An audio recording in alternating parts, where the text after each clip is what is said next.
Hello, everybody. Strangers103 here again. Welcome back to yet another episode of Replay and Analysis. Today, we're looking at Helmut Kölligen with a Yue Yang in a division together with a Moskva tier 10 game, but not a very heavy tier 10 game. Having a quick look at the matchmaking on loot.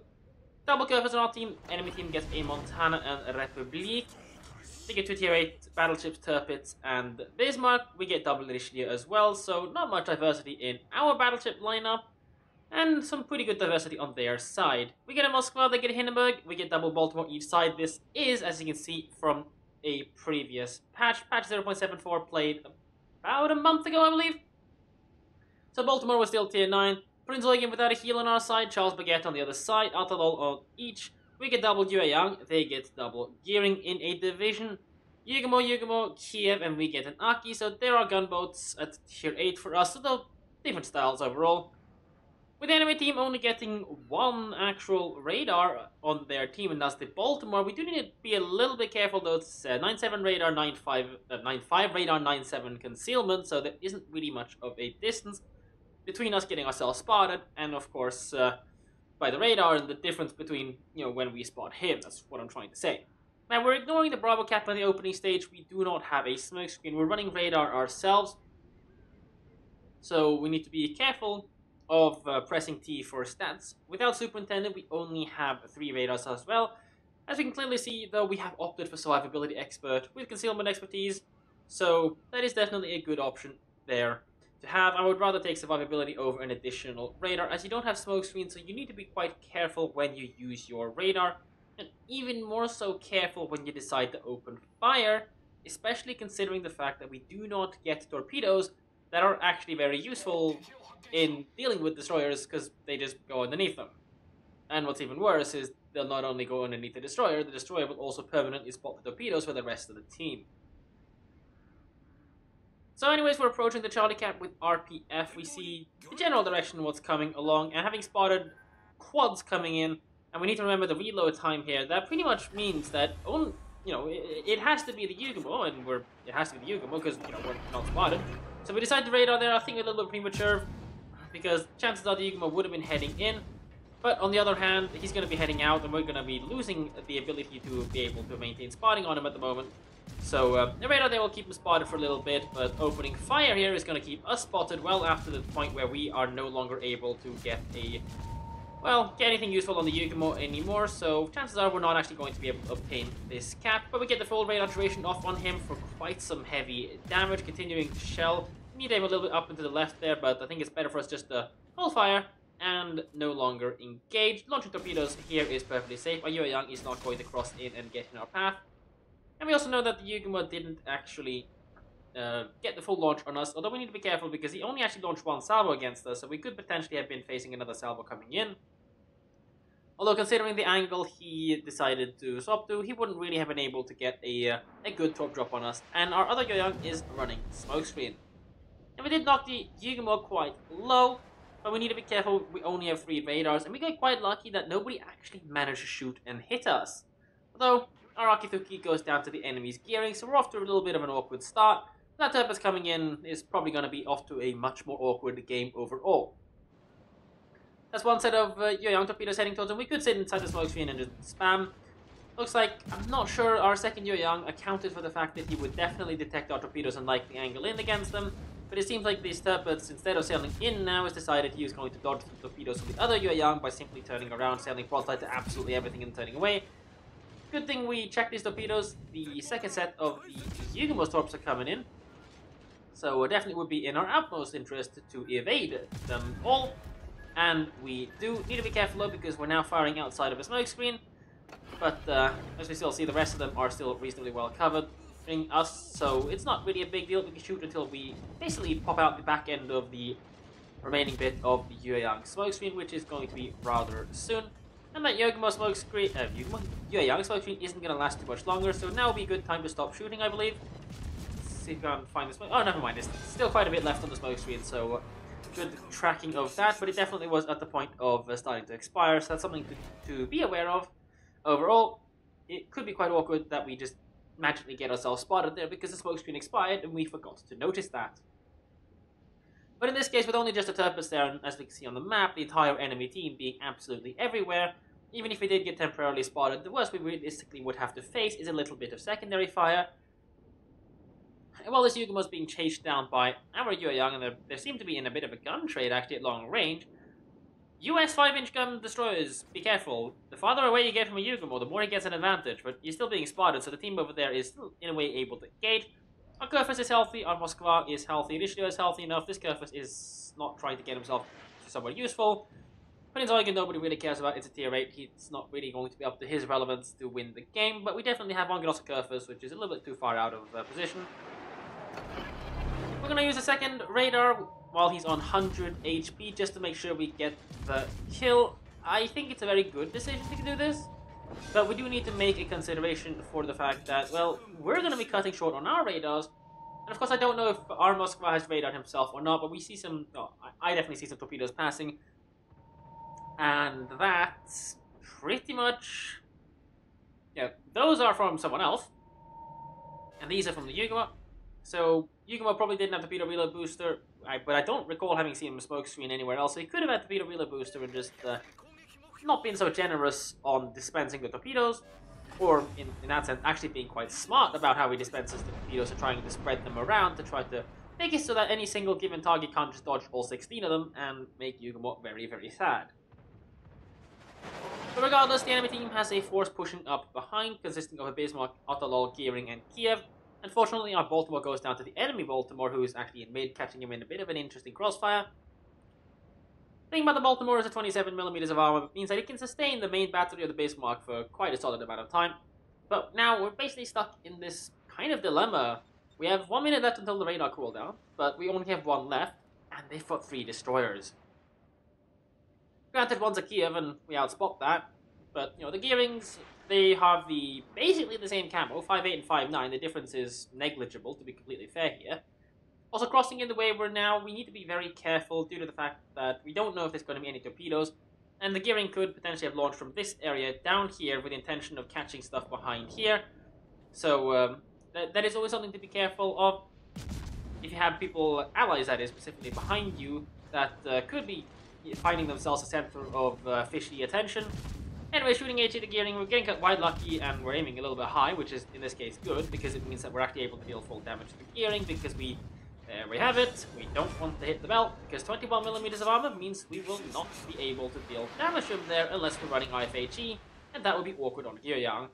Anyways, we sail forwards enough, or the Kiev gets close enough that he is now spotting us. However, that isn't going to be the biggest of deals. The worst that's going to happen to us is that we get reset by him. However, going forwards here could be incredibly awkward, as that Baltimore could easily just utilize his radar and make a bit of a mess of us.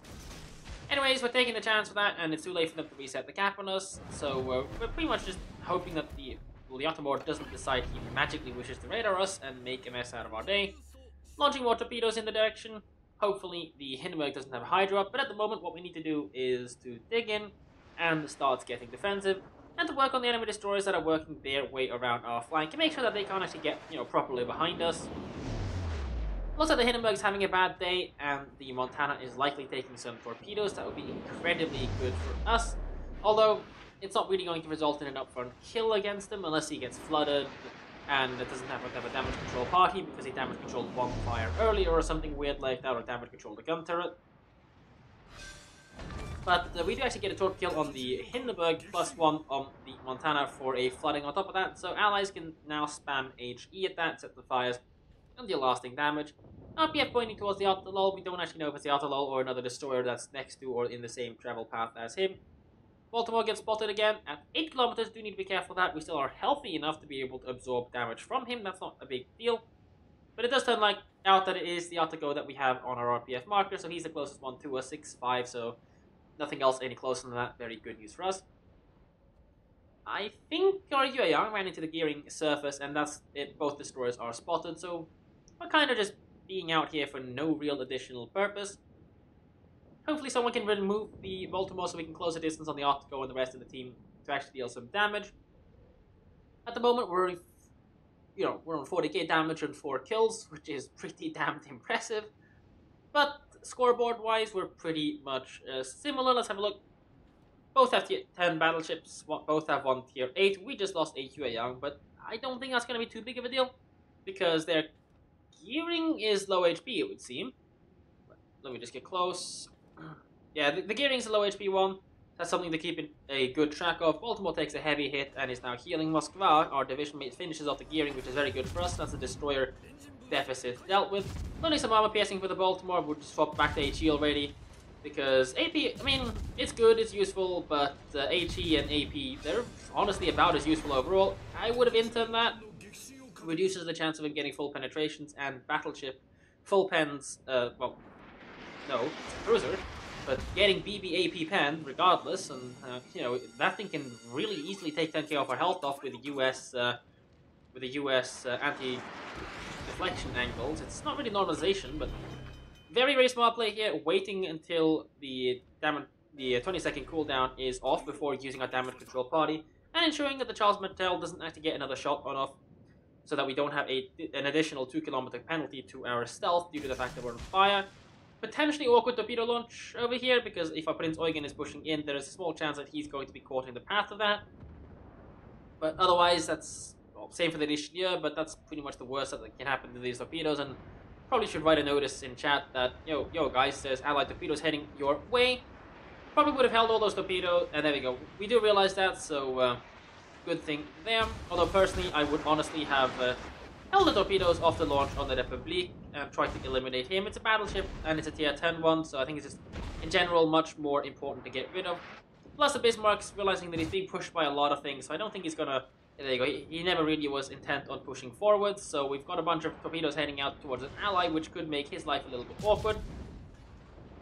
So the first launch definitely was not the best launch overall. However, the second one was very well predicted with the Republique. Incredibly good prediction on the way he's going to take. He takes 3 of them, and is now incredibly low on health. Shooting some armor piercing at him, the damage is definitely quite good. The difference between AP and HE isn't really that notable over here, to be completely fair. Our Prince Eugen does actually top down the Bismarck, and in the process dodges our torpedoes. So that's... it works out for us. Wouldn't say it's an optimal launch, but it does end up working out for us. And with that, there's only 3 enemy ships. One of them's a Kiev, the other one's an Atolol, and the last one is a Charles Martel. So that pretty much means chances are we're going to win this battle. 6 kills for 88,000 damage. And, well, we've got more than enough HP, so we might as well just continue shooting, pick up whatever damage we can. The kills are going to get us a pretty good amount of XP overall this match, and whoop, there goes our 7th kill. Unfortunately, our Moskva gets traded in the process, but that's not really a big deal overall. Martel and Atolol are actually surprisingly healthy, but you know, it's the health of a tier 8 isn't necessarily that relevant in a tier 10 match. Even though it isn't that heavy of a tier 10 game, it's 2 battleships, bunch of destroyers, and 1 cruiser plus a tier 9, so not a very heavy tier 10 game, so you know, definitely could still achieve something good with a tier 8 ship in this kind of matchmaking. And in this kind of an open map, Charles Martel and Atolol can definitely still perform quite well. Anyways, for closing in on the Charles Martel, our Prince Eugen is not making out of this one alive, so we're launching some torpedoes, but the Prince Eugen does get a good salvo off before going down, so we can just shoot AP at the side of this Charles Martel. There you go, that's generally why I just prefer to shoot HE at superstructures.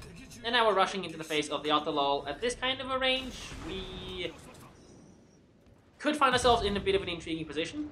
And it looks like the Atolol was more interested in launching torpedoes, but let's be completely fair. Just shoot him in the Citadel and try to dodge torpedoes. I probably would have said that trying to hold the torpedoes for a much closer launch, or trying to predict that he is going to intern us would have been better, especially when we started getting the good AP damage against him. But the Atolol was more interested in torpedoing us, and we do end up taking the torpedoes.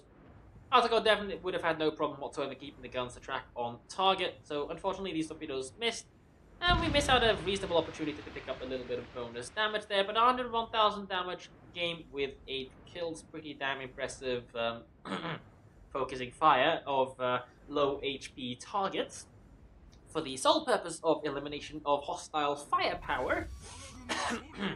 I mean, there weren't really any kill steals in there. Getting rid of the Martel is just good practice. Getting rid of the low HP targets, the destroyers especially, is just good practice. It's a practice that I believe everyone really should be doing. And oh, it put us on the island here, which I guess. But Atolol rushes down our Richelieu, but Okay, this is... Okay. We're doing it this way then. I wanted my free camera, but I guess we're using the actual free camera because we're still chasing these torpedoes. There you go, Autolol's having a bad time, and there's still the foolish Beaker also Curvers that went down a 10 line for the entirety of the game to contend with. But Autogo is inside the Bravo cap, and the enemy Autogo is shooting at our Curvers instead of our low HP Autogo, probably behind the island, so not actually spotted, so that's good for us. But yeah, finishing low HP targets is very good. The only real bad thing in there was launching torpedoes at the Prince Eugen. Could potentially put him in an awkward position, but he made the most out of it, and I believe he dodged our torpedoes in the process of torping the enemy's Bismarck. But that was one torpedo salvo that wasn't the world's best thought through one, but we realized the mistake, so that in the end it worked out. But do be aware of that overall for anyone launching torpedoes like that. If you are either behind enemy lines or you have allies behind enemy lines, and you know your guys spawn south, they spawn north, for example, and the map is no longer south-north split, it's east-west split. If you got forces south torping up mid to north, then you have to be careful of people on north and the potential chances of them being in range of them. So a good practice there would be to just use islands like this, for example. If you're here trying to hit a target here, make sure to launch only when this island is going to serve as a backstop and stop any torpedoes from going further on to hit any allies behind there. Otherwise, I do think the right move would have been just to hold him for the Republique, because he was in the face of our Moskva, and generally making the life of our Moskva difficult, so getting in there and alphaing down the Republique probably would have been a better choice overall. Our Kurfürst is doing absolutely nothing to this Autogo, so it's almost as if this guy could just stealth up, torp this guy to death and win. This guy is even deciding that he does not want to be any part of this match, and a 5,000 HP Autogo is a high threat, so we're going to sit broadside on there. And if this guy had torpedoes heading in this direction, he could have probably had a really, really good day, but 3 minutes left for that Autogo to kill off this this Kurfürst. The last torpedo drop on the Autogo, we could have probably spent some time trying to dodge the Autogo's torpedoes, or just Shift X, or even Control X, the Autogo, or just hold down right mouse button if we have track select the target turned on. Oh, never mind. Survivability expert, that explains everything. He's going to be spotted because of that plane, because he's spotting the plane, so obviously the plane's also spotting him, because it's within 8 kilometers for this guy to see that, so yeah. Awkward situation to watch, and there you go. The Autolol fails to recognize he's going to land onto the island, otherwise that would have been a good torpedo drop there, and if he gets a second one in there for flooding, he could easily have won this game right now, but it seems like in doing something stupid, he gets away with something lucky. Oh, I wouldn't be so confident. He's going to shoot the belt armor of the Autogo. Autolol's going to insert torpedoes and kill him for alpha damage. So, yeah. Considering the performance right now, I wouldn't really have my hopes up for this guy doing something great. And there we go. We can see the planes coming back for another pass. So he's still definitely spotted by the planes.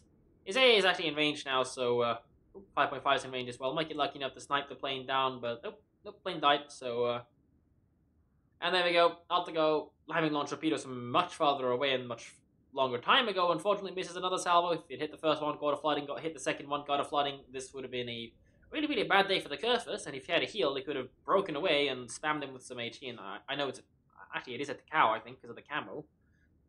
I don't even remember, but we have a point advantage. He's going into Bravo, so he's actually going to be able to lock down the cap. What he should be doing is launching a plane at the earliest possible convenience, but he probably doesn't have the premium consumable, so it's probably a scalp blade for additional range, so you can shoot from farther away, and it's probably on cooldown for the next 7 minutes, so yeah. But he is definitely inside of the capture circle, and if he's sensible enough, he'll just blow the Autogo out of the water long before the torpedoes arrive, so yeah, he's clearly inside of the capture circle, and the plane got shot down, so there you go. The Autogo is taking some really, really chancy torpedoes that basically chance it, but that actually all in all considered, the Autogo doesn't have the alpha to just alpha down a Kurfürst on 100,000 health with only 8 torpedoes, each doing 70,233 damage to, I think, 28% bulge or something like that.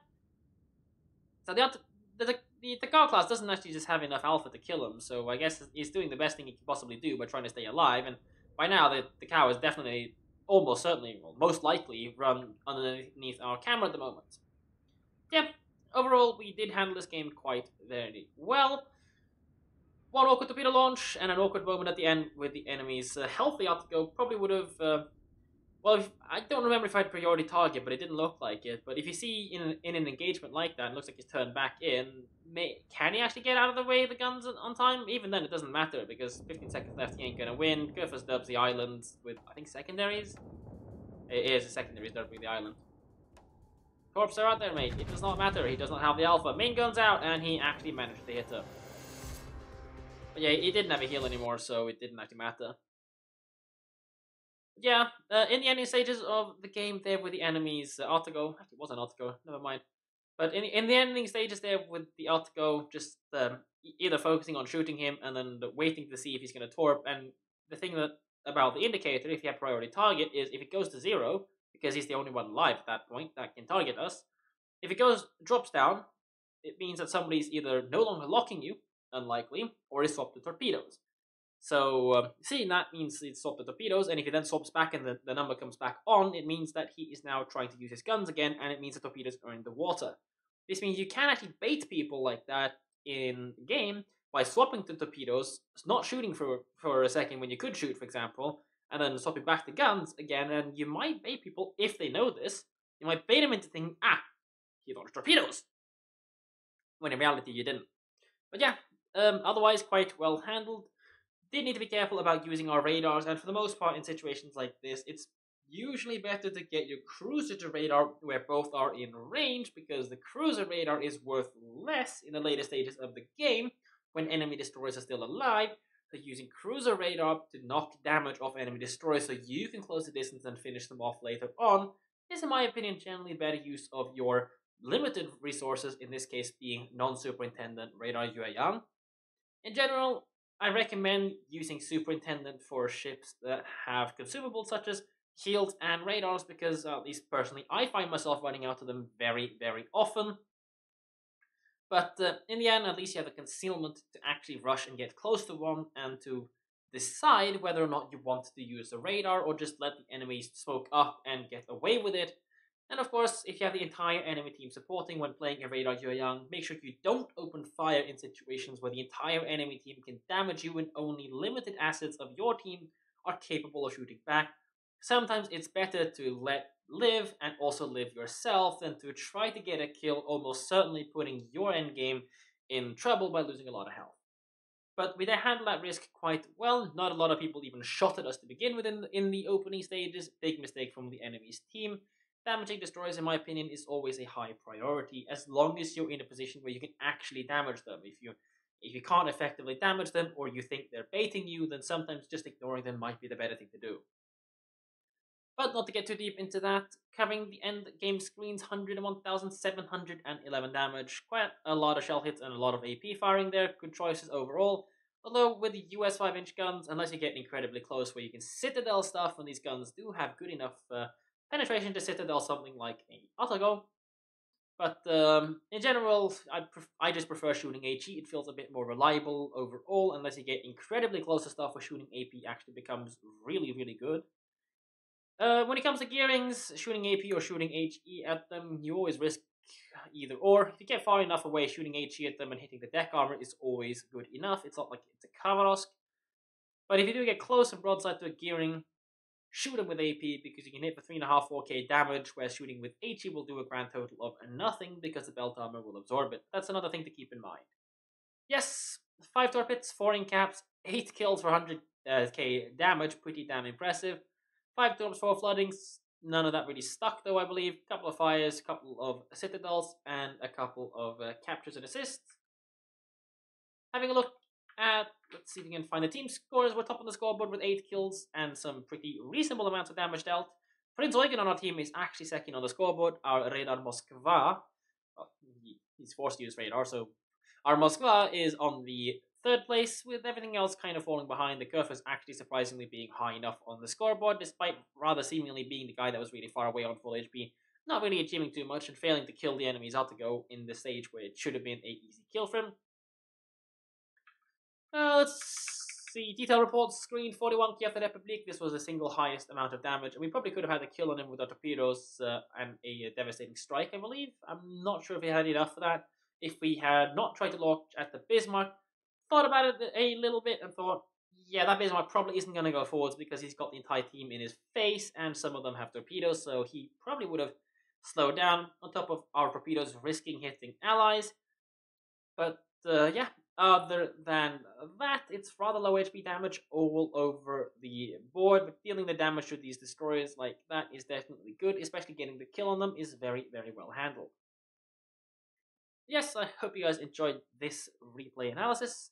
Have a great day, take care, and I'll catch you guys in the next one. Bye!